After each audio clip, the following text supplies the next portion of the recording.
Magandang gabi po sa inyo lahat. Attorney Mike! Attorney Mike, pasensya na. Kaya 5 oras po nag-drive para makarating po dito. Yes! Hindi po kumain na kayo makarating ngayon.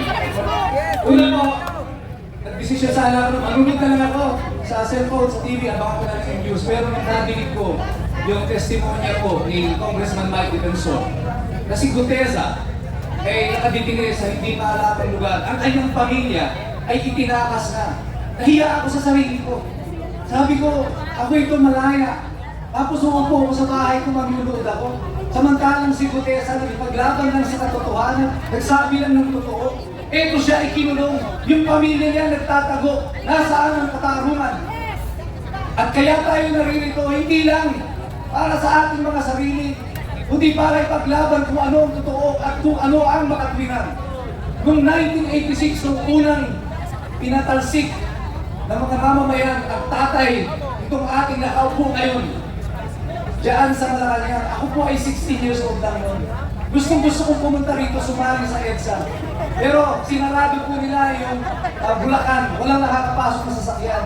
Wala naman po ako sasakyan ng panahon na yun. Kaya nanonood lang ako sa TV. Pero ngayon, eto ako. 40 years later, I am now 56 years old. At eto pinagmamasan ko. Muling inuulit ang kasaysayan sa ating harapan. Ang revolusyon muling nauulit ng mga mamamayan. At sino ang titindig? Tayo ulit, yung mga ordinaryong tao. Kayo, ng mga mamamayan, ang mga retired generals, ang lahat ng mga tao na narito sa mga probinsya na sumusuporta sa atin. Hindi na natin kakayanin ang 3 taon pa. Bagsak ang dolyar, ang ekonomiya, ang turismo, lahat ng presyo ng bilihin mahal. Hindi natin kakayanin kung hindi tayo lalagpas ng 1 taon. Magkakagulo tayo lahat. Ito na ang panahon. Magkakagulo tayo lahat dito. Marami na po nagsuwi kanina umulan. Inaabot na tayo ng ulan pero tayo ay manatili dito. Sapagkat alam natin hindi pa tapos ang laban. Hanggang naririyan pa, nandito tayo. At lalaban tayo hanggang matapos ito. Noong 1896, nag-umpisa po ang revolusyon ng Pilipinas. Si Andres Bonifacio tumindig sa liwasan, pinunit ang kanyang sedula. Hudyat ng revolusyon ng Pilipinas noon. At sa kanyang pagtataas ng kamay, isinaboy niya ang kanyang sedula at sinabi niya sa kanyang mga kababayan ang kanyang hudyat, sugod. Sabi niya, sugod. Ngayon uulitin natin yan.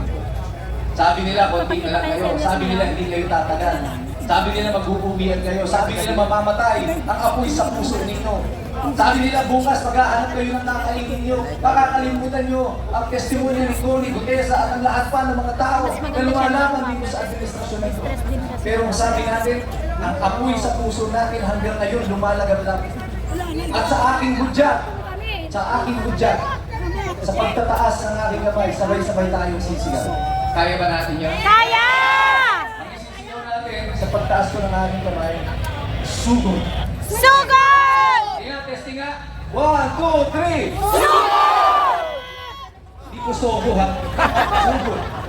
Ganun lang yun, sir. At kapag sumigaw kayo ng sugod, kailangan yung talagang gigil na gigil kayo. Yung parang kung nahuli nyo yung mister nyo papasok sa beer house. Hay! Nakita nyo yung namutang sa inyo ng 10 taon na, hindi kayo binabayaran. Biglang sumulpot. Diba? Hay! Utang mo! Ganyan ang ating sigaw. Ulit, sabihin natin. 1, 2, 3. Sugod! Sa ating hudyat, pag tinaas ko yung kamay ko, sabay-sabay tayo sisigaw ng sugod! Malacanang! Nakila. Malacanang, pakinggan nyo ang tinig ng mga taong inyong inapit na ginawa ninyong mga ulila sa kanilang ama na pinadala nyo sa ibang bansa. Ngayon, gabi ito, sumisigaw ang taong bayan! Pakinggan nyo ang tinig ng mga taong inyong pinapatay, inyong inalipusta, ipinakulong. Ngayon, tumitindig dito sa EDSA, binabawi ang kapangyarihan, ipinahiram sa inyo. Pakinggan nyo ang sigaw ng mamamayang Pilipino! Sugod! Sugod! Magandang gabi po sa inyo lahat. Okay! Sugod tayo! Wake up!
Pilipino.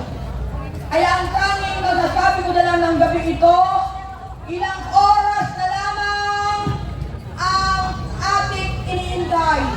Ilang minuto na lang ang ating iniintay. Dahil pinadala na, dininig na ng Panginoong Diyos ang ating mga dasal. Pinadala na ang kapatid ng ating bansa ng Presidente ng Pilipinas at nagsalita na, narinig na ng buong bansang Pilipinas, narinig na ng buong bansa, ng iba't ibang bansa sa buong mundo. Kaya sa araw na ito, maraming salamat sa lahat ng mga sumuporta mula sa mga hanay ng Iglesia ni Cristo, nandun sila sa Luneta, GIL, AODC, at lahat ng mga organisasyon, lahat ng tao, lahat kayo na nandito, napagod, bumiyahe, nagutom. Maraming salamat sa inyo at mabuhay tayong lahat.